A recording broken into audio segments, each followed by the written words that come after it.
All right, welcome back, everybody. Episode 2 of the AFS Health and Care podcast, and I'm going to be honest, I'm actually really excited to talk about this topic. We are coming off the heels of those that are listening, Mike is here too. Mike Stack, my co-host, is also here. And we are coming off the heels of a webinar that Mike did around the latest, hottest new drugs on the market, these weight loss drugs, GLP-1s. And listen, you guys, there's a lot of conversation going on about these drugs. I'm excited to talk about it because I really think these drugs are a big disruptor to a lot of medicine, the world of medicine, our industry. I think. Let me turn it to Mike here real quick. Mike, you did this webinar on the GLP-1 drugs. We're going to talk about who they are for, what they actually do, implications when you're exercising, and we'll get into that. But before we start, tell me, how do you feel about these drugs? I think they're a game changer. I think they're an absolute game changer. I think there has been a lot of hyperbolic overreaction to these medications in the mainstream media. Like in a negative way? Yes, very much in a negative way. Like, I like it's too good to be true. This is the magic pill, and it can't possibly be this effective. It's not going to be safe. There's going to be all kinds of side effects. And I think that when you actually start to dive into some of the literature on this, when you actually see how long these compounds have been around for, I realize they've only made their way into the mainstream in the last 12 to 18 months. But I mean, these medications have been under development since the late 90s, early 2000s. So this is not a flash in the pan from a pharmacological perspective. These are things that are very impactful. They seem to be safe for the most part, as we'll talk about. And to your point, I do think these are a game changer to one of the most intractable health issues of our time, which is overweight and obesity. And I do want to be clear on the appropriate name for these medications. I think from a marketing perspective, just in the general public, calling them weight loss medications, I think gets people's attention. But these are properly named anti-obesity medications, or AOMs. That's the appropriate terminology to talk about them with, because weight loss medications suggest that you could be losing weight at any weight or body size. These medications, as we've come to realize that obesity is a true medical condition, these are anti-obesity medications. They're not just simply weight loss medications. And when we get into the conversation of who these are appropriate for, that becomes eminently clear right away when you start to look at the clinical criteria for the medications. Yeah. Interesting. Yeah, the experiences I've had around the conversations with these medications are the weight loss drugs. They are there to help me lose weight, regardless of body size and BMI and all that. So let's start with talking about, the origin of these drugs, what they were intended for, what they actually do, how they work. So we'll keep this on a really high level for the sake of this conversation today. So these drugs have been around for a while. It's a class of medications known as semaglutide, which is for the most part what we're going to be talking about today. There are newer classes of medication, tirzepatide, that works off slightly different mechanisms. But essentially the way you can think of how these medications work is they do a couple of things, at least as far as we understand them right now. One, they slow the rate of digestion and absorption of food in the GI tract, and that makes you feel fuller for longer. And there's some hormones that exist in the GI tract, particularly the hormone ghrelin, which is the hunger hormone. With these medications, you actually see a reduction in your hunger hormone that sends signals to your brain that says you need to eat. It just means you stay full longer. And then the other mechanism that they work on really has to do with insulin. So the GLP-1 part of these acts on mechanisms in the body that kind of increase natural insulin levels. And when insulin levels are high, you basically are telling the higher centers of the brain, the hypothalamus that controls our hunger, like our hunger thermostat is in our brain. We raise our insulin levels through these medications, and that tells the brain it was just fed. So we've got two mechanisms that are in play here that are both working on the higher centers of the brain that control our hunger. One is we reduce our hunger hormone, ghrelin, from our gut because food digestion and absorption are slowed. And then secondly, we increase naturally produced insulin, which that signals to the brain that it was just fed. The net effect of this is effectively that the brain turns down the hunger thermostat. And I think that that's the critically important thing to understand with these medications. And it's really challenged the notion that weight loss was a matter of willpower or discipline or something along those lines. This is controlled on a very, very subconscious level in our brain. And in fact, the ability to regulate energy in the body is one of the most critical functions that we have on an automatic level. So these medications are really focusing on some of those fundamental brain-based mechanisms that drive fullness and satiety and cause you to eat less, which the downstream effect of that is you reduce your body weight. The insulin piece, actually, that's new. I didn't hear about that. So there's higher levels of insulin running through the body on these medications? Well, yeah, I mean, to not get too into the weeds of all the mechanistic components of this, it's driving up insulin levels. It's driving down the opposing hormone called glucagon, which is a mobilizer of nutrients. And so it's essentially putting the body in the hormonal state that would exist after it was fed. And remember, these medications, so the medication that we're talking about, semaglutide for weight loss, is Wegovy. Its predecessor medication, Ozempic, that medication was designed for diabetes. The only difference between Ozempic and Wegovy is that Wegovy is a higher dose of Ozempic that was approved for diabetes, I want to say back in 2017. So, I mean, if you think about what a diabetes drug would want to do, you'd want to have a diabetes drug improve insulin function because insulin is something that doesn't function properly for people who are diabetic. Yeah. So Ashley was on Victoza for the longest time. Okay, this is your wife. This is my wife, yeah.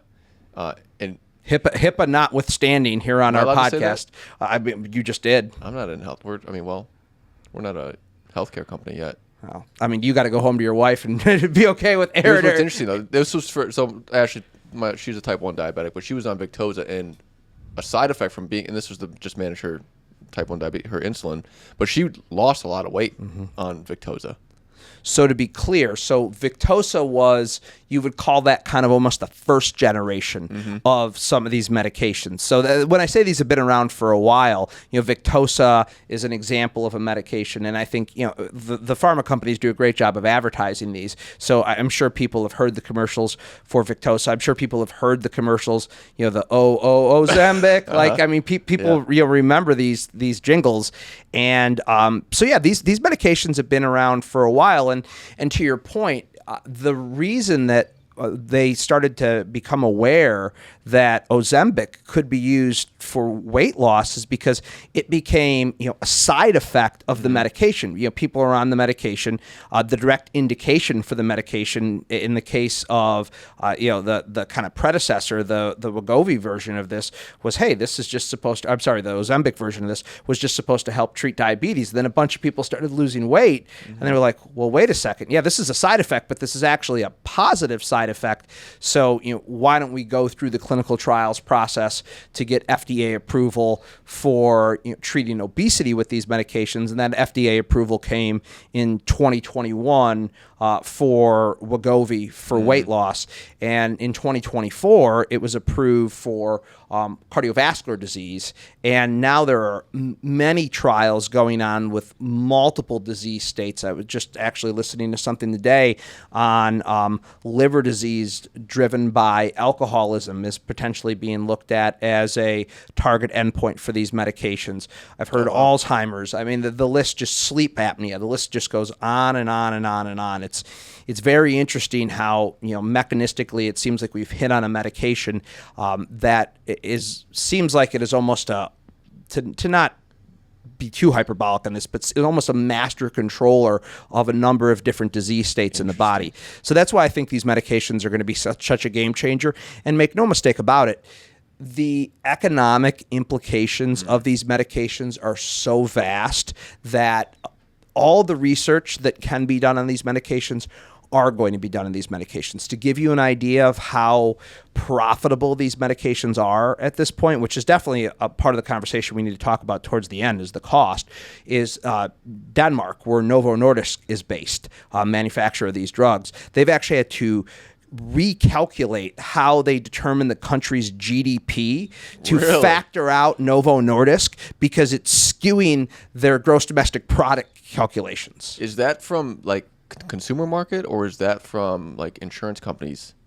Like how? I mean, those are one and the same, right? I mean, it's just the consumer, at least in America. I mean, we don't want to get too far off on this, but in America, like the consumer market is the one that's driving the demand for these medications, and provided insurers are covering the cost of the medications, which in some cases they are, in some cases they're not.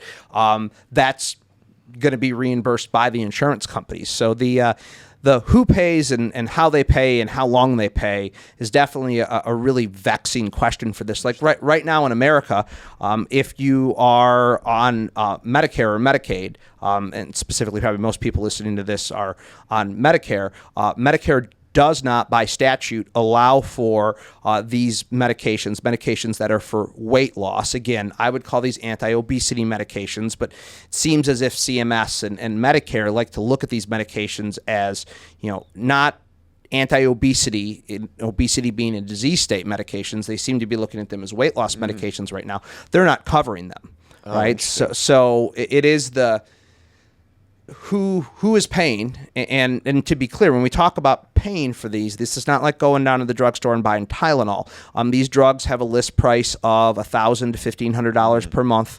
I think it's important to note that in order for these medications to be effective, you have to take them forever. Well, that's the other question I had. Yeah. Like that's one of the considerations for those that are getting on these medications, is having to decide the lifelong requirement to be on them. But if these are medications that operate through basically having you eat less, bringing ghrelin down and driving insulin up, I think we're a little unclear on like why you have to be on them for life.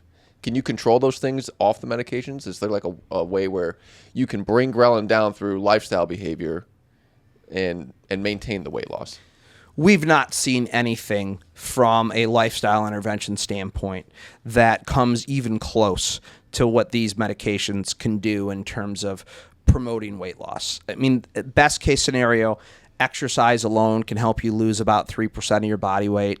Diet, maybe about 7% of your body weight. Diet and exercise combined, maybe you get to 9, 10%.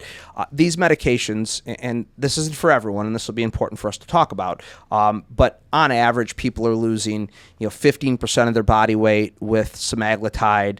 With the next generation of medications, tirzepatide, the one that goes one step beyond, works on an additional mechanism in addition to GLP. People are losing 20 to 25% of their body weight.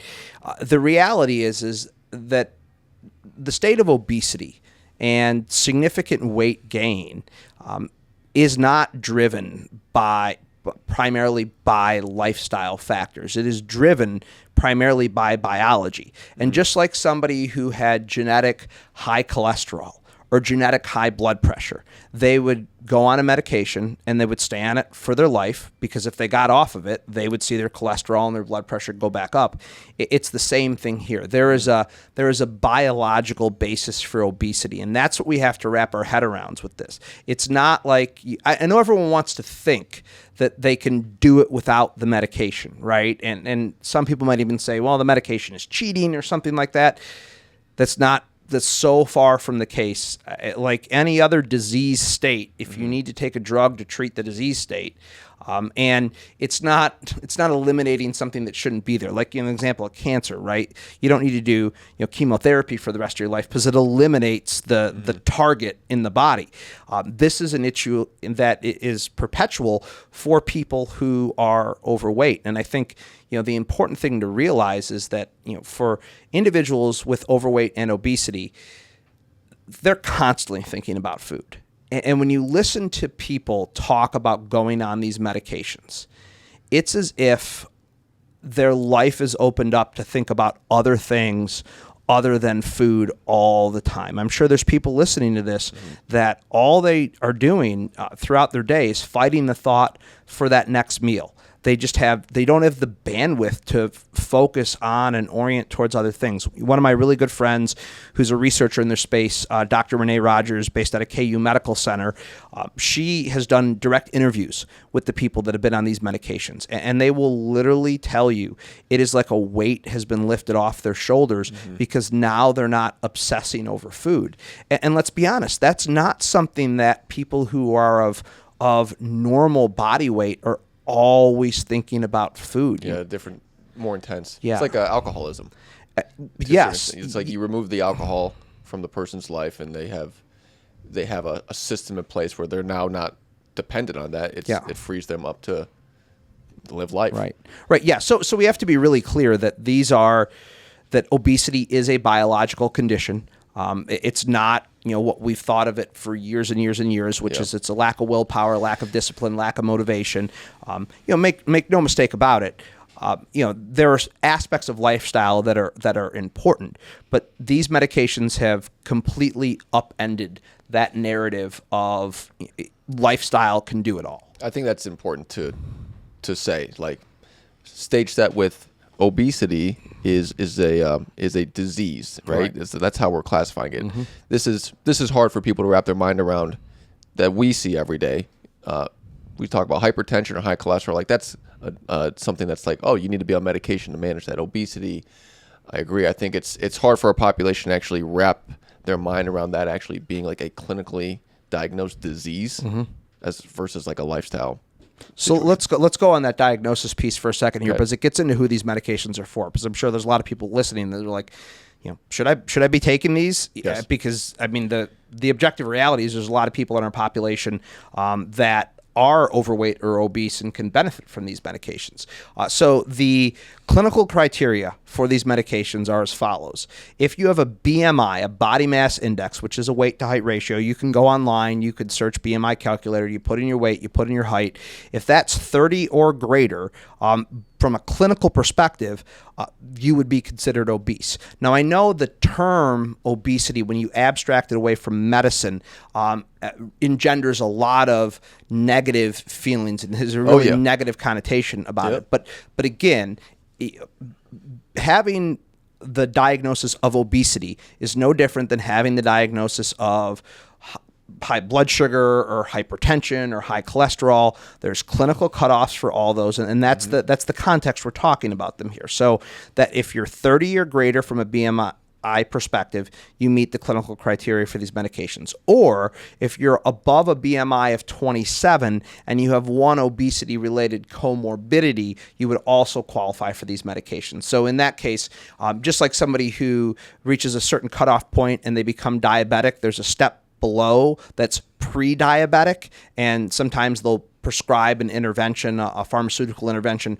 prior to becoming diabetic to prevent it from happening. Well, this is kind of how we look at it with a BMI between 27 and 29.9. Is if you have one obesity-related comorbidity, which means you have high blood pressure, you have high cholesterol, you've got any of the constellation of medical issues that would be associated with being diagnosed with obesity, we want to try to get ahead of it before you get to that point. So when we talk about BMI of 27 or greater with one or more comorbidities, or a BMI above 30, we're really talking about 60+% of the American population falls in that category. So we're talking about a very, very large swath of people that do qualify for these medications based upon the clinical criteria. Yeah, this is where my excitement is kind of countered with a little bit of my concern, because these drugs have now gone into like mainstream, and a lot of people that we work with on a day-to-day basis, our relatively healthy population, are getting their hands on these drugs. And I think the narrative around them is still unclear, because they're called weight loss drugs. Like they're known as the street name, these weight loss drugs, which is very different than anti-obesity drugs. So I've had conversations with people that have come through this facility inquiring about these drugs or have been on these drugs that do not meet that criteria.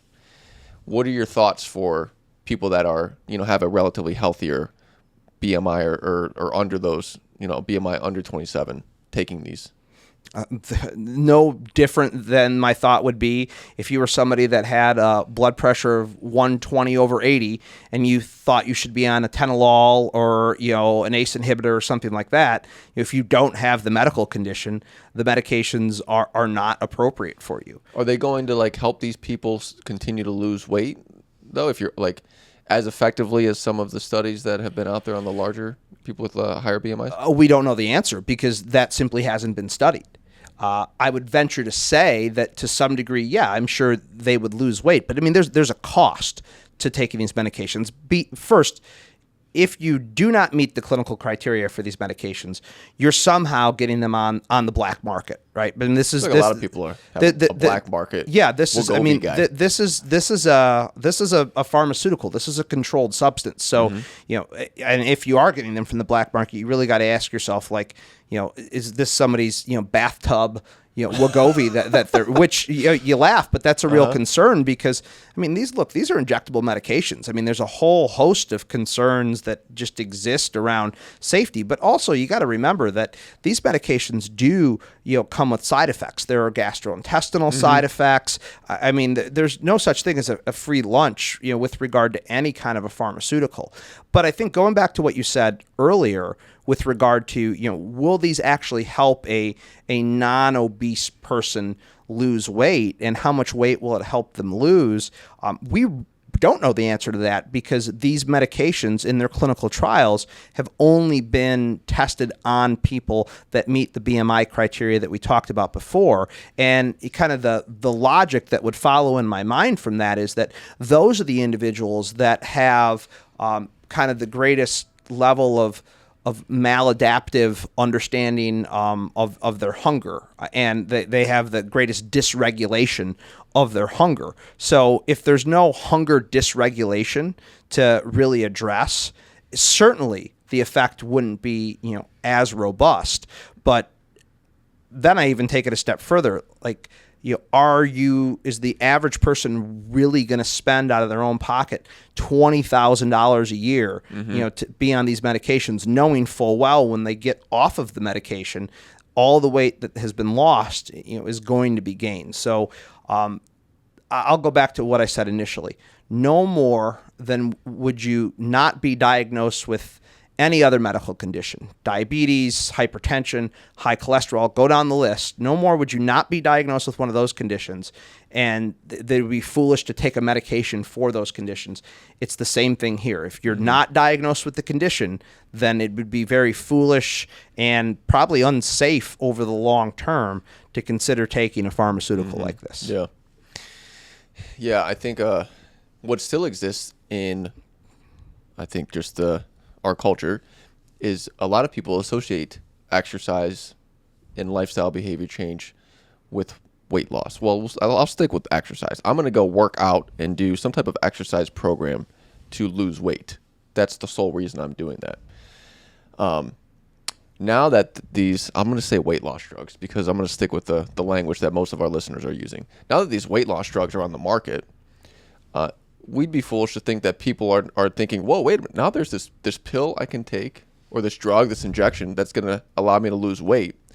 Therefore, I don't need to do the exercise or the other lifestyle things because I was doing all of that to lose the weight. I'm going to do this thing and abandon that.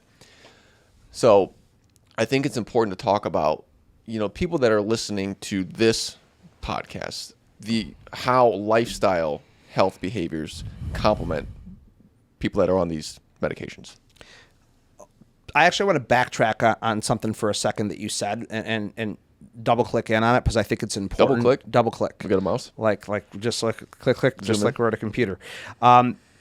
This whole notion that exercise and or eating healthy is primarily a behaviors to undertake to lose weight.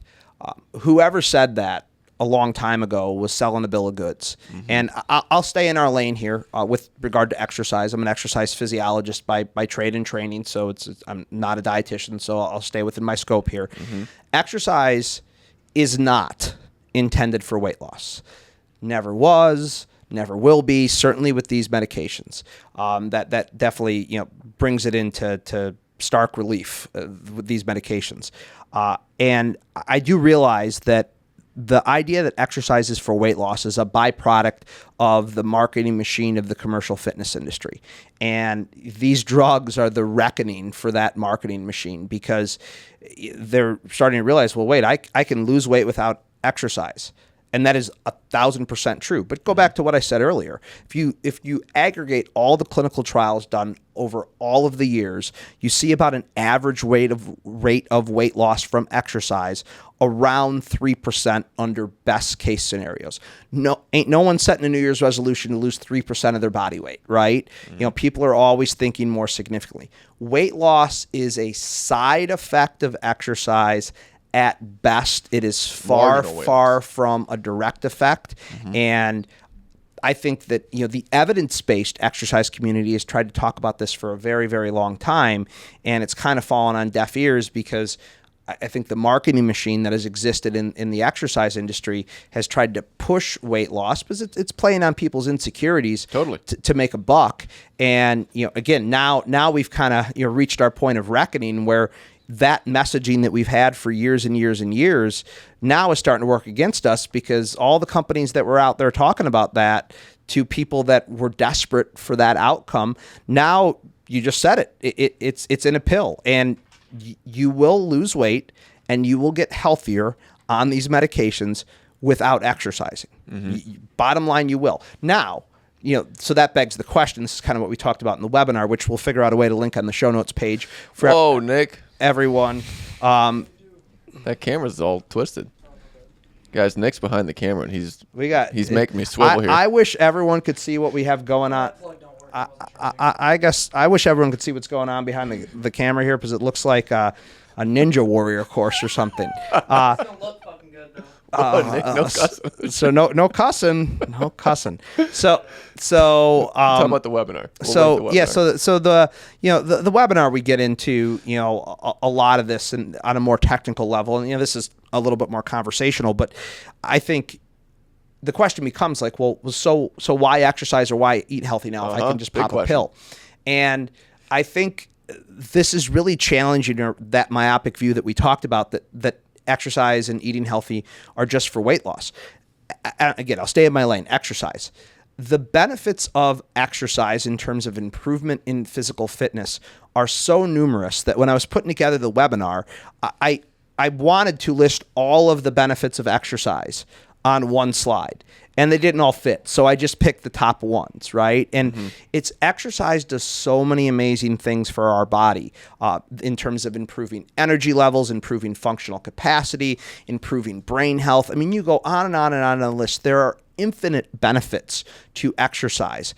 Only one of those benefits, which is a side effect, is potentially weight loss. Yeah, I feel like that should just be completely removed from the equation. I don't think it should have ever been there in the first place. Yeah. But I think this is our opportunity to now kind of widen our aperture on what exercise can do for us. And at the end of the day, the way I have always looked at exercise is exercise allows you to enhance your physical fitness, to allow you to do all the things that you want to do physically during your day. And that's everything from carrying in groceries from the grocery store, to going up flights of stairs, to playing with your grandkids, to going with a hike.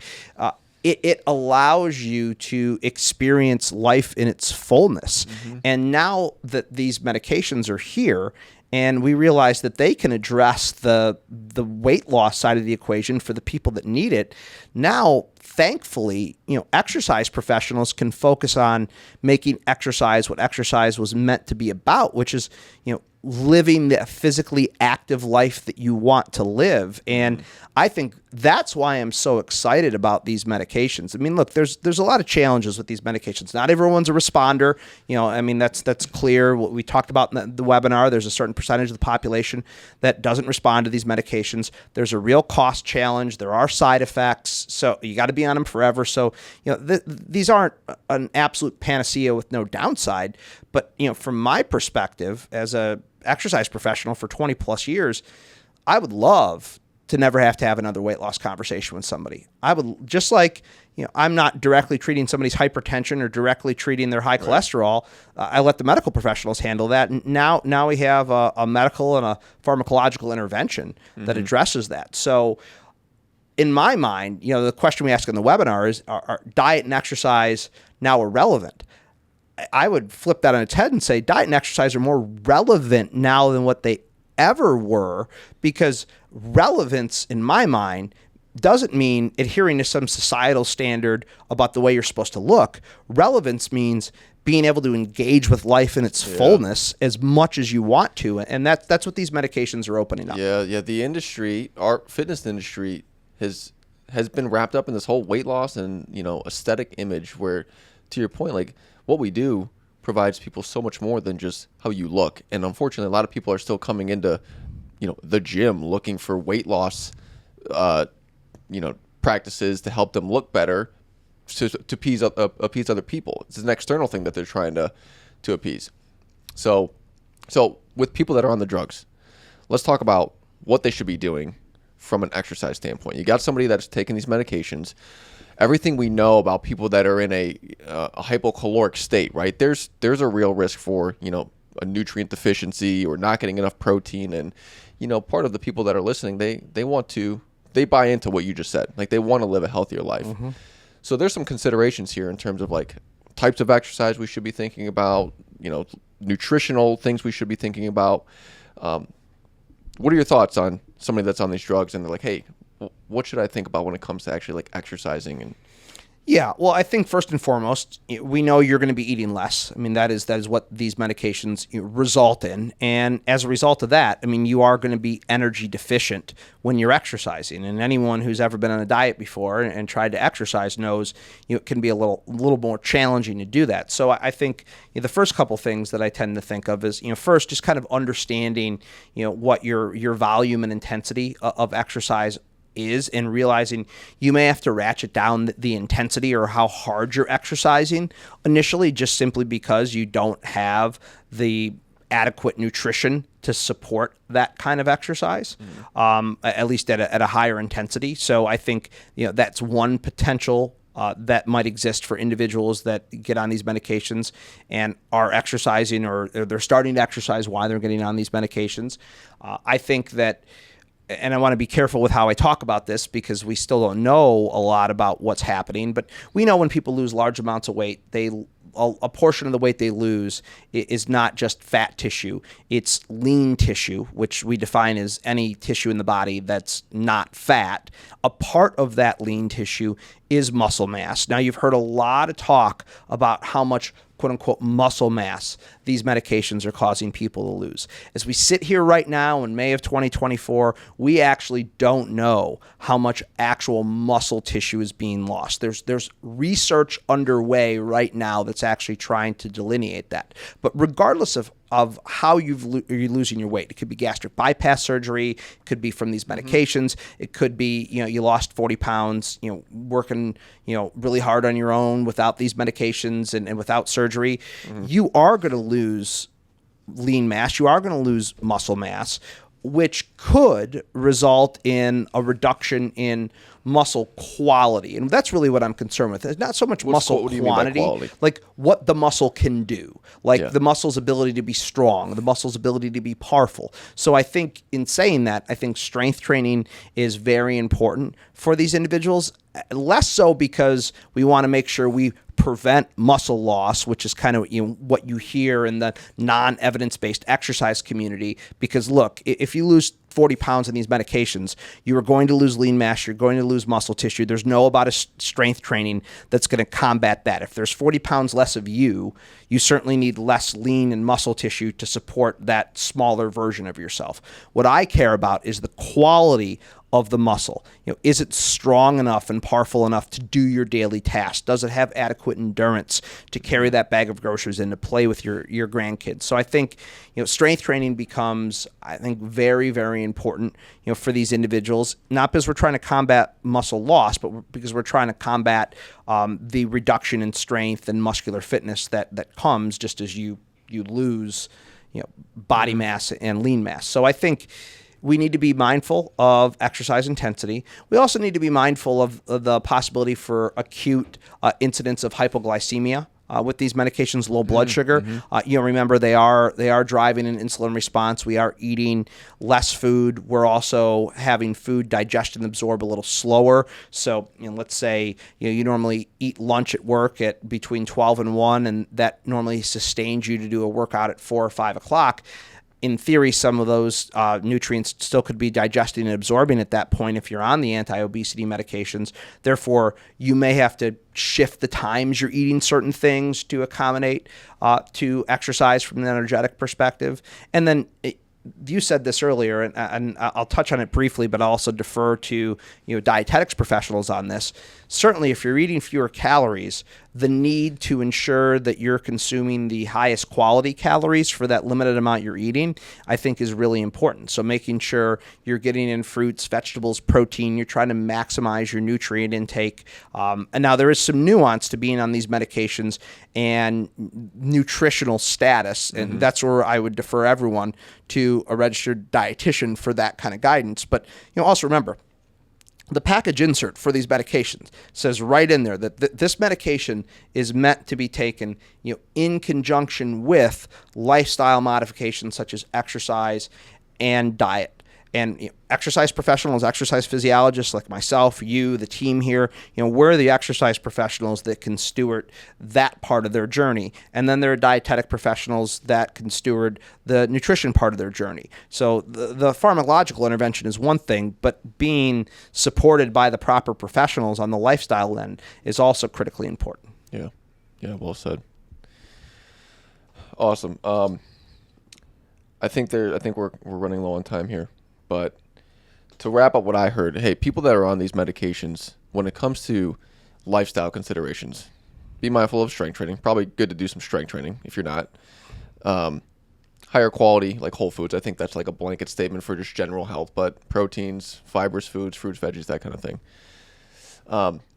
Any other kind of like final thoughts for the listeners that are, considering getting on these medications, or I guess best practices to take away from? Yeah, I really think my final thought is, again, related to really staying in our lane. Like, this was an informational conversation on a very high level on the anti-obesity medications, and they showed tremendous amount of promise. But the way science is conducted, the way clinical trials are conducted, we look at means. We look at averages for an entire population, and we make conclusions. So that means while these do work well on a broad basis for a lot of people, it doesn't mean they work for everyone. It doesn't mean that they work for you as somebody who's listening to this podcast. So if these are things you're considering and you meet the clinical criteria, it's appropriate to have a conversation with a properly trained physician on these medications. That's really where this starts. Your primary care physician might be a good starting point, but they're probably not the person that has the deepest knowledge on this. So if you can find someone who's a physician who is board certified in obesity medicine, they have a good understanding of these medications, and they can have a really, really informed conversation with you about the considerations that go into taking these medications. Just like any disease state in the body, it needs to be treated with care, needs to be treated with empathy, and it needs to be treated with a degree of individualization that takes into account a multitude of different factors. So I think that's really the take-home message here, is that these drugs work. They're not a flash in the pan. They're only going to be amplified in their use over the years. price will eventually come down. It's just going to be the nature of it, which is another conversation in its entirety. But price is going to come down, and they're going to become more and more accessible. That just means that people have to have the proper information and make informed decisions about their own health care. And that's going to come from talking to the appropriate healthcare providers that really understand the individual. So I'd say if you do meet the clinical criteria for obesity or these medications, should you be excited? Yeah, I think so, because I think a lot of people their life is freeing up emotionally and mentally because they're taking these medications and not having to think about food all the time. Yeah, I think I'm going to add just real quick to that. I think that's when I'm listening to this, the biggest thing I'm most excited about, and I encourage people to take away from, is how does this redefine my relationship with exercise and physical activity and movement? Mm-hmm. I think that's such a massive weight off people's chest, because most people go into something like what we do here probably not super excited, because they're going in with it being attached to weight and image, and now we can have it be more attached to what's possible with my body. What can I do? How does this going to help me live a more fulfilled life? And that's it's a much more empowering state to engage with exercise, but also a much more accurate state.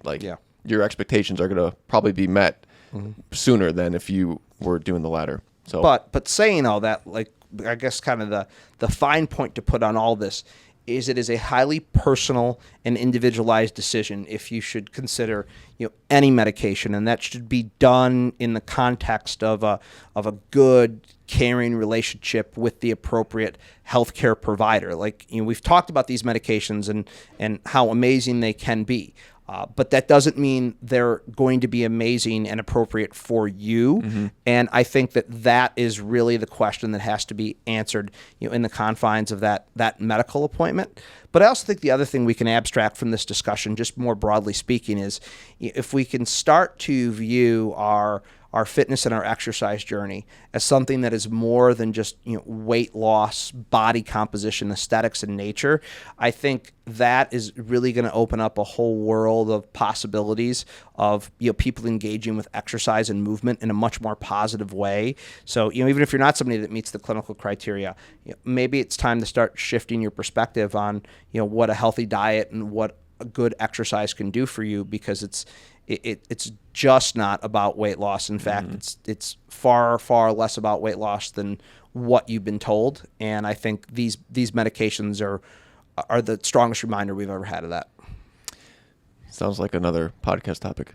And that's our show for today. Thank you so much for sticking around, watching, learning. If you extracted some value, please share this with your friends and family. You can also click the subscribe link. I believe if you're on the Spotifys and Apples and you're listening to this, there's a subscribe link at the bottom of the episode. If you're watching on YouTube, bottom right of this video, you can click subscribe to stay up to date on the latest episodes. Thank you again for joining us on this episode. And with that being said, be well, stay connected, and take care of your health.